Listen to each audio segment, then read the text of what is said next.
Hello again, I'm Bert Goldman, and this is the third in our series on affluence. We don't really have that much time in these short little vignettes, about 5, 6 minutes, so I really want to get right down to the nub and to the gist of the thing and give you actual techniques. Never mind this business of guilt is in the way and your attitude and your poverty consciousness and affluence. What does all that mean? And how can I do it? Well, why is it that some people who appear to be stupid have millions, sometimes billions, and sometimes highly intelligent, very, very aggressive, assertive people broke? What is it? What is this consciousness that we're talking about? What is poverty consciousness? What is the consciousness of affluence? Let me change that consciousness business. Let's call it something else. Let's call it attitude. And let's say instead of a poverty consciousness, a poverty attitude. Well, what's an attitude? It's the way you look at things. Why do you look at things in the manner in which you do? Sometimes you can't help it. Yes, there are things in your past that are creating havoc with some people's lives, not necessarily yours, but with some people's lives. What is this business? Well, I prefer to say that it is a rhythmic thing. Now, what does that mean? We all have a certain rhythm. You've heard me say that before. What is a rhythm? A rhythm is an energy. Now, I can best show you that rhythm by demonstrating and having you demonstrate also. And perhaps when you put the three videos together, you'll have it. You'll know exactly how to gain that affluent consciousness. Let's get back to this rhythm. What is rhythm? Well, rhythm would be dum dum da dum. Music is rhythm, of course. But what's that got to do with poverty? What's that got to do with affluence? Well, let me show you something.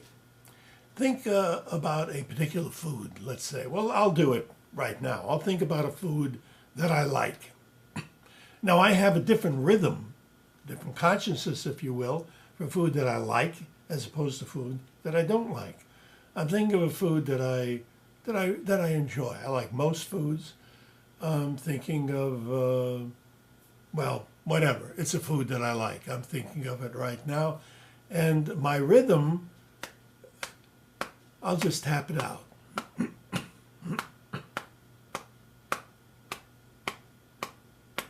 That's my rhythm for a food that I like.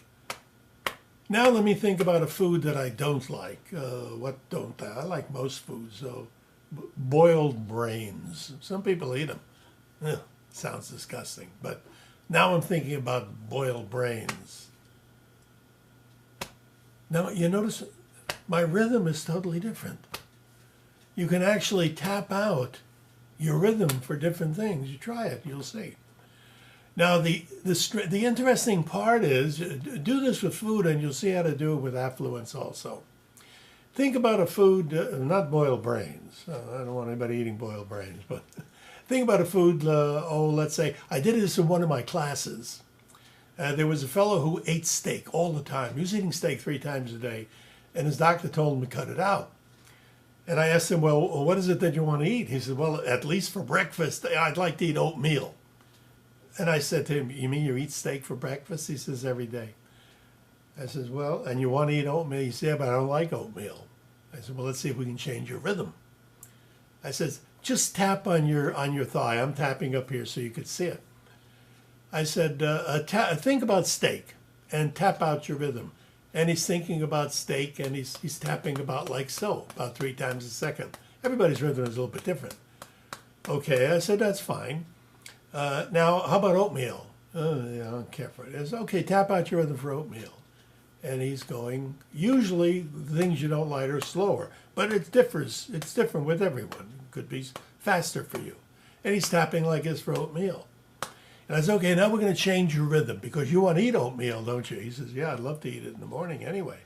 I said, okay.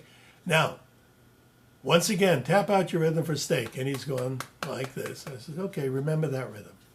Now think about oatmeal. But when you think about oatmeal, tap out the rhythm for steak.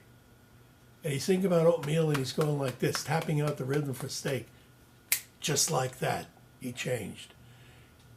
comes in the next day. This was in San Francisco, by the way. All kinds of great places to eat. Comes in the next day. It was a weekend class. This was on Saturday. Comes in on Sunday. Looks at the class. He says, he says, you'll never guess what I had for dinner last night. Oatmeal. He says, I love it. He just changed his rhythm. Now that little vignette tells you a lot because you have a rhythm for affluence also. Think about a time when you were very, very poor. Let's say you didn't have any money. Now, you may have to go back to the time you were 6, 7 years old. There was a time in your life when you didn't have any money. Thinking about money when you didn't have any, tap out your rhythm. Now, there was also a time in your life when you did pretty good. You might have had a good week. You might have had a good year, a good day. Something happened where you made what you considered at the time a fair amount of money. Think about that and tap out your rhythm. That's your affluent rhythm. That's your affluent consciousness. Now, how can you use that? Once you establish the rhythm for your consciousness of affluence, in the morning when you get up, now you don't have to do this all the time. You'll be tapping yourself. You'll be tapping yourself until everybody around you think you're crazy.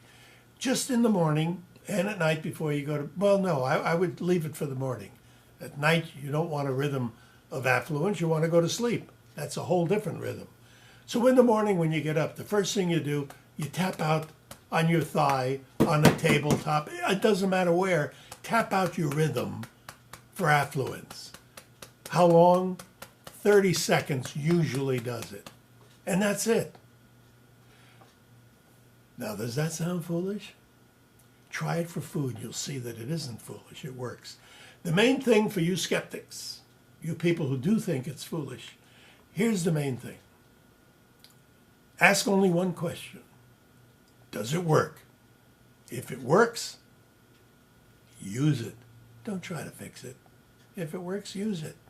And I can tell you for a fact, it does work. May not work the first time, although it probably will for food. Now, it's not going to suddenly uncork the rainbow for you, but it may after a bit. And then again, it may.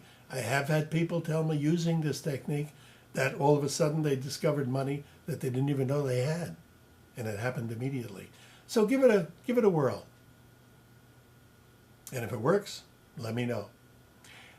This is the last of the series. I'll be having another series soon. Let me know what you'd like me to talk about in your comments, and I'll be happy to include it in our next series of 3. We'll call them the trios, the video trios. That's it for now. This is Bert Goldman. Thank you very much for listening. I hope you enjoyed the sessions. Have a good day, have a good week, a good month, and a wonderful and successful and affluent 2009. Thank you very much for being with me for this short time. I hope to see you again soon. Bye for now.